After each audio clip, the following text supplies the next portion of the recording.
awawuziratu tu IMCP kunena kuti napa zikumbutso za Saulos Chilima iwo nde aselekezo kapondapo ayi.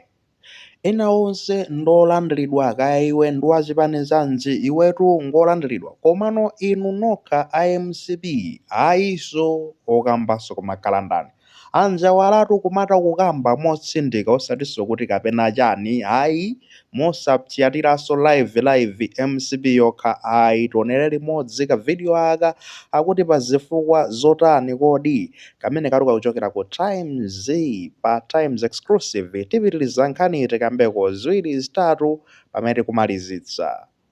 And mwina padzipanipo amene sitinayitane ndi anzathu a Malawi Congress Party. Chifukwa okay, chimene sitinayitanire si pa zifukwa zambirimbiri koma monga mukudziwa takhala tikumanena ife ngati UTM kuti tili ndi mafunso ambiri pa imfa ya Achilima.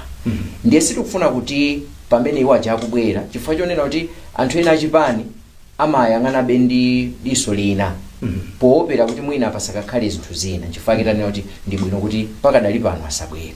Koma nopena ano anjawala timanena kuti mwina pamene tili ndi maliro amatipasa mpata kuti mwina anthu tikhululukirane ngati tikufuna kulimbikitsa umodzi timatha kuyiwala zinazo nkuna kuti mwina malirowa atithandize kuti tibwere pamodzi. Sikanakhala na opportunity imene iyi kuti mafunso mukufunsana choncho koma mwabwerese nawonso kuti nawonso ngati ali ndiye ena amene afuna kupereka ulemu kwa Malemu Chilima amene wanenera kuti anali vice president wa dziko lino.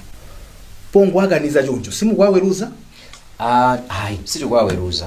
Wanda undimvetsese statement imene ndanena.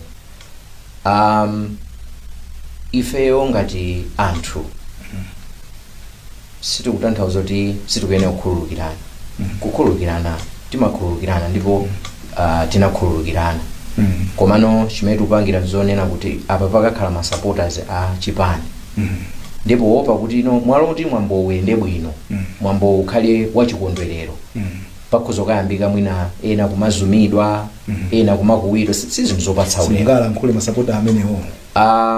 Wanda nkhani imene tikuchita nayo deal ni nkhani yayikulu kwambiri. Ngati mufuna kwayankhula anthu tikuyenera kwayankhula anthu ndi mfundo zomveka bwino kuti ino anthu onse atimvetsetse. Tinaona zimene zidachitika ulendo wapitawo. Ndiye zimene zozo tikuona kuti sibwinonso kuti mwina zikachitika zimachotsa ulemu pamalo pamene anthu mukukondwerera munthu wankulu amene adachita zazikulu mdziko. Ndiye zimafunika zina zopeweka amati kutani kodi zipeweni. Ndi exactly zimene zinachitika ku Lilongwe tsiku la Kamuzu. Tsiku lija ndi tsiku limene ndi national day loti aliyense akuyenera kusangalala kuti tinali ndi Kamuzu. Chifukwa Kamuzu anali president wa munthu ina aliyense. Chifukwa kumbuyo kunalibe zipani zina. Aliyense amakhala kuti ngwa chipani chimodzi kaya akufuna kaya sakufuna. Tonsefe timasonkha ndalama kutere ku akamakondwera MCP kuti ali ndi headquarters ali ndi chani kumene kuja unalowa ndalama zathu. Ife tili ku primary timapereka timathuta mbalatatu kumagula makadi za umembala wa chipani. So izaonera kuti munthu uja ndi wawina aliyense. Ndiye zinangovuta kunena kuti kunachitika zimene zinachitika zija. Ndiye ifepo pewanso zinthu ngati zimene zija chifake taona kuti tipange chonchi pakadali pano kutsogoloko poti kutsogolo sikumadziwika tidzaona kuti kodi tikhoza kuzipanga motani koma pakadali pano chifukwa choti anthu mitima sinathunze mwina ikadali mmwamba tibapewa kuti nomwe ukakhale wabwino. Chabwino mmene taonera pamenepo kumvera limodzi ndithudi akuti tu zipani zonse ndizayitanidwa kaya iwe ndi wa Ford kaya ndi wa DPP PP kaya uli kumafunde kaya ndi kuti komano ngati ndiwe wa MCP ayiso ayi zikumbutso mwambo omwe wakonzedwa okasangalalira moyo wa Saulos Chilima kumukumbukira inu nokha nde musakapondepo. Of course tinaonanso I think inali last year imeneja IMCP so sana loledwa kuti akakhalepo pamenepo zipani zina zinaloledwa ndithu adipa achina na malomba anali kumeneko ayo def anali kumeneko koma kuti na inu nokha inuyo IMCP akongeresi ayiso ulendo unonso tikuti ayi ayi funso tikumati ndemo kuti bwanji anthu amene wawa asapezeke pa zifukwa zotani. Funso limenelo ndo aliyankha kuti sitikufuna kumenekoko ena akachititsidwe manyazi ena akazumidwe chani. No, I think pamenepo rusana masule bwinobwino enanso akhoza okapandiwa kumeneko. Faro fans ya UTM moto inapsa mtima atu ndi ngozi yachilimatu live itu zinapyatsa mtima chifukwa chonena kuti zanu iwo ankayembekezera zonena kuti fairly ndi presidential candidate ankachita kunenanso akweni aja nthawi imeneyo Chilima asanamwalire misonkhano yomwe inkachitika ya UTM nthawi imeneyo before ndakuti no ngozi ija akweni ankachita kuima pa podium Mai Patricia Kaliati ndikunena ine pano wathu ife tili naye awo angamenyane kuti kapena chani koma iferu presidential candidate wathu amene akayima pa ballot tili naye Chilima enanso koma chirotiya ino ne nthawi itu ya Chilima ino situvoteranso wina aliyense koma Chilima and ineyo honestly I was looking forward kukaona Chilima akakhala pa ballot nthawi imeneji.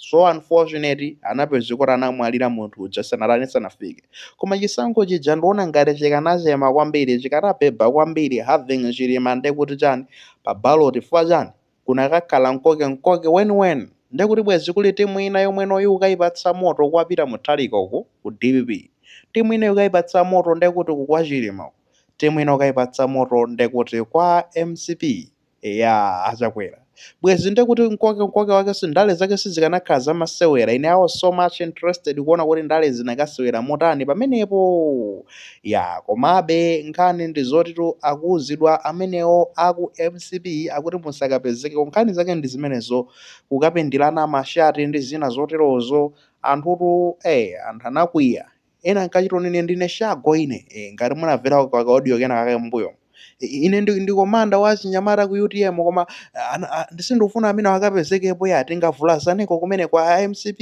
umusalole ndenkhani ngati zimenezo kuzipewa kuti yayi asakapezekeko ndithudi nkhani ndionena kuti mitima atu sinatsike naona zonena kuti ntapereka update inayake ya Chilima jokhudzana ndikunena kuti amafotokoza kuchikangawa kuti no zinkayenda motere apa tinadzapeza zotere naona zonena kuti no fans still yamanena kuti zimenezo ife tuzimvabe amene wanachita kupedwa amenewo anapawo so tikwadziwaso aujeni kumakamba amangidweso amene wanapawo ndi anthu ngati amenewo sangalepera alipo ndithu ochuluka amene chimene amangoona ndithu ndichone kuti pali mfiti ina yake omwe inapanga zinthu nde mwanjira ina iliyonse ndizoti no anthu ngati amene aja sangakakhale malo amenewo ndikumaonanso pano fans ina yake kongesi pomwepo ndiwo nkumapumano bwinobwino azipoma ndibe furu mpaka nakufika pona kuti nakufuna mwina makata afunga miyala kapena chani ndekopa zinthu ngati zimenezo akutitu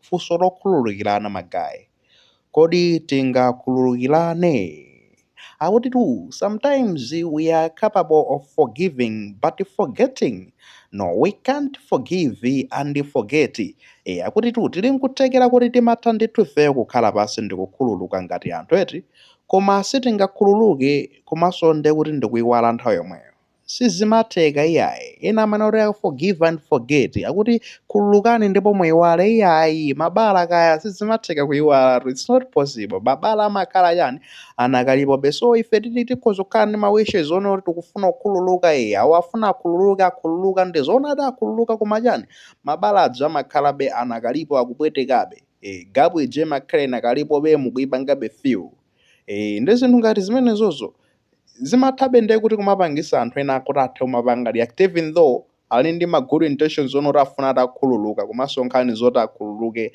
ndekuti tu nkhani zake zovuta kodi andekuti akhululukire aweze kuti no kapena mwina maka adzowapo kanthu kapena atani analawisa kapena so we shall see mene zingakhalire ife we're not going to say much tingonena chonchi pamene ndekuti no zikonzekero zimenezi za mwambo wa Saulos Chilima kwakumbukira zikupangidwa zilinganiso zimenezo I believe ndekuti any update kukhudzana ndi zimenezo ife tizakhala pano pa Just Take Malawi kukupatsirani zimenezo cholinga chonena kuti chani titsalire bwinobwino tisatsalire dziko ndi lathu ili zochitika mu dziko lathunso tizitsatira akuti